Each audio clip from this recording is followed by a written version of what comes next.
Okay, let's take a test drive. Today, Toyota bZ4X D-grade fully electric vehicle. It's four-wheel drive with motors in front and rear. You're watching Dandy Family Car. Now let's get in. I gave it bad reviews in the previous chapter, but it is true that interior is so cool. Push the button, ignite. I wish the animation could have been more exciting. Now it's time to go. My first impression when it moves on was nothing special. No. I mean a good way. It was smooth start with nothing strange about it. Well, it wasn't unique. Motor control is as easy as it's difficult. It is very tricky to make it unique. But it was done in a safe way, just like Toyota. I'll tell you more about the ride feel later. First, let's pick up the few points about utilities. When the speed reaches 25 km, the door locks automatically. With security maybe getting worse in the future, this is good for peace of mind.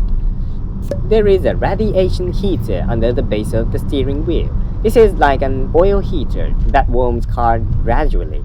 This is an interesting challenge to warm the car in a way that is typical of electric vehicle.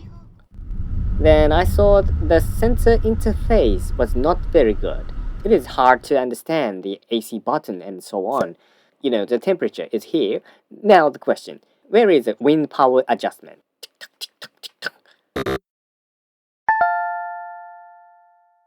Second question, where is the left and right temperature sync button?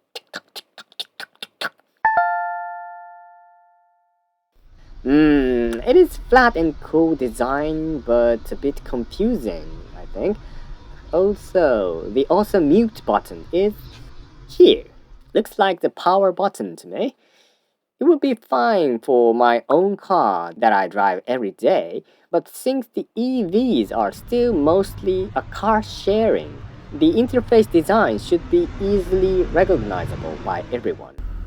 The display is so far away.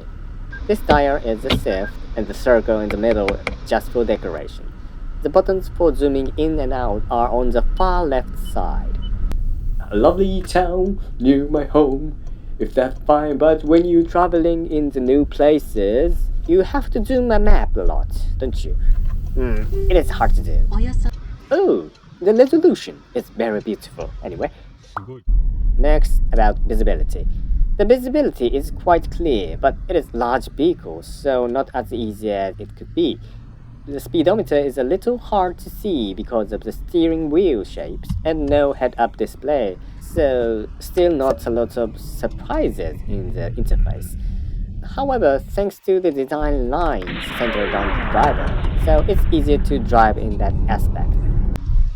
Steering feel is precise, but a bit heavy. You can feel the weight of the car. The body rigidity is of course high, but the lateral inertial force is still noticeable when you move in the car in a quickly way. Not a small diameter one, but it doesn't seem to turn so much as one would I think. It doesn't have the steer feel of full-on assist that is light and smooth, which is typical of Toyota's recent car. I think it is slightly stressful when driving around town.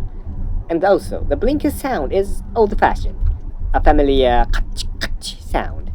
I love this sound though, but it may be a letdown for our latest EV. I would like to see a playful sound like Nissan's, such as joint development with Namco. When you step on the throttle, you feel the smooth acceleration and the strong torque with muscle-like flexibility. It's like riding on a beautiful horse. I've never ridden a horse before. Then it is still an EV. Full acceleration is astonishing. The blood goes to the back of my head and I feel a little dizzy. People with low blood pressure should not do this. It's dangerous. There is also one pedal operation mode that allows acceleration and braking with only the throttle, but not up to a complete stop. Furthermore, if you release it, it slows down, but if you step on it, it feels a resistance that doesn't move forward much. I keep feeling stressed about level 1. Probably we won't touch this switch in a day.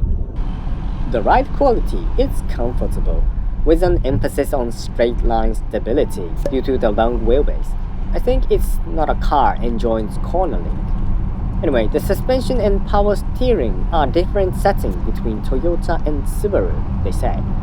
But I can feel lots of thrust from the road surface. Perhaps this is the fate of electric vehicles.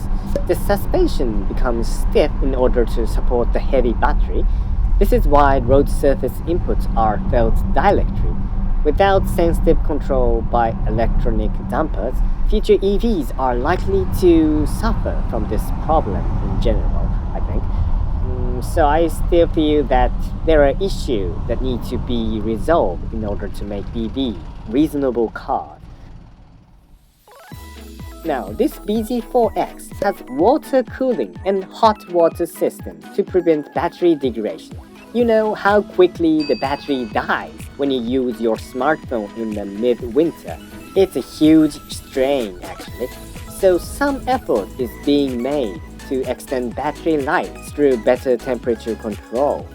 To prove this, Toyota guarantees 70% battery performance at 200,000 km for 10 years. We'll even repair and replace it within that period. Oh, thank you very much.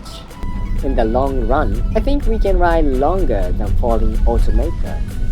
So, what I'm trying to say is, the EV battery will degrade at some point. Oh, please do not search EV space recycling on Google. In my personal opinion, the recent EV boom in the world may still be a foregone conclusion in terms of technology level. Is there any particular country can profit from this? Oops, we don't need a truce in the environmental business. Let's just go with the flow of the world, as the TV said.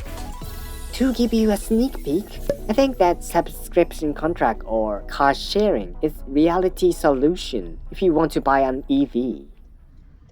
Next, let's talk about noise level. It's really quiet at low speed. This is what I like about EVs. Around the suspension, oh, have they done it? Yeah, they done it.